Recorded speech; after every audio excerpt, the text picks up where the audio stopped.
Hello, my name is Andy. Hello, my name is Donovan. And we're at the Vestal Elementary School. A school for social justice.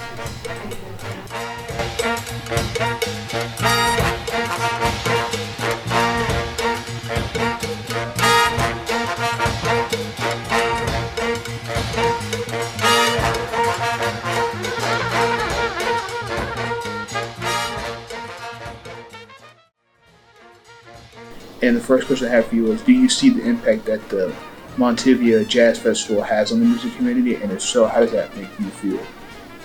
Great question. And what was your name again? Donovan. Donovan, and then Andy. Because that's the whole ball game is measuring that impact and figuring out how to have more of an impact. And so it's a work in progress. And sometimes I'm so in the weeds that I need to take a step back to see the good work and the impact. So sometimes I'm always trying to capture that. So how many artists do we support through the festival? How many kids go to Vestal? So that's an impact. But like even measuring more like qualitative impacts, like do the kids like music more because they learned about the clave and Latin jazz rhythms and all these things. Are they so the answer is a little bit yes and no. I think we've had an impact. The whole focus is how can we have more of an impact, and then my job is to design the programs to have an impact and then measure it and then go out and find more resources. We've learned throughout the years what kind of excites kids and families the most and gets them the most interested. And a lot of it is artists that involve the kids. So I don't know, like Neil may have mentioned that a few years ago, the artist came in and had the kids create the songs that they ended up performing at Social Justice Night. And so just having some kind of ownership in it. I don't know. Last week we had an assembly with the artists that are going to perform at Social Justice Night, led by the guy who has done all the Artist as Resident stuff.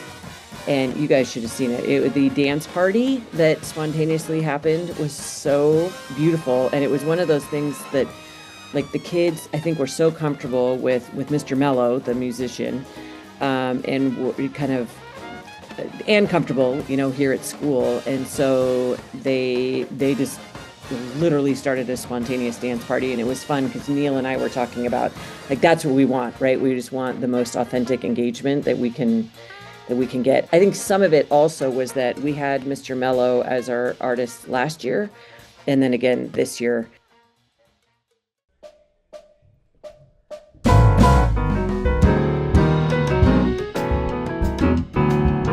There's a 5th grade student who, when I first had them in 2nd grade, they were struggling with a lot of emotional regulation, participation. There's a lot of stuff going on in kids' lives, so we try our best, but definitely was elevated at times. But then, over the course of time, like, I really connected with this student. I let them know, it's like, I hear you. Like, I've been in those headspaces. I've felt those intense emotions, especially in these education settings, and it could be tough. But I told them, I'm like,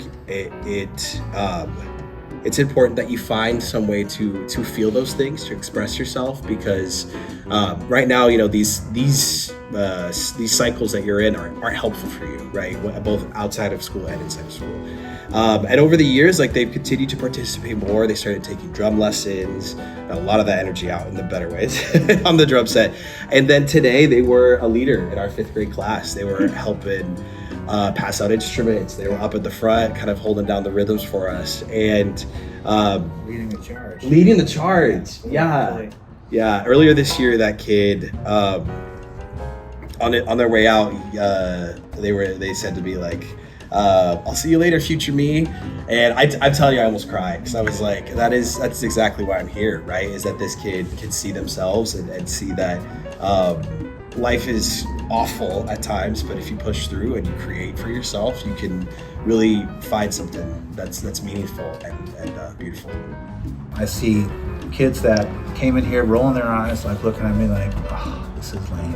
And by the time the end of the class, I see those people raising their hand to participate and being the one that wants to be first to answer the question. And because whether we like it or not, music is very contagious. You know, music and Latin music is to me one of the most contagious styles because it's so danceable and so uplifting. A lot of island music's like that. But with the kids, they give me back the inspiration to want to come to the next lesson with something even more inspiring to them, something that I know is going to grab their attention. And sometimes it might be like 2 kids out of 30, you know, but sometimes it's when you have all of them, you know, and when that happens, everyone is working together and everybody is like kind of a one spirit working together, you know. And when they have that opportunity, they don't even know why they're doing that, but this music teaches them that. It's teaching them about math, it's teaching them about socialization, it's teaching them about teamwork, it's teaching them about all these different things that they don't know they're learning, but they are learning it through these experiences.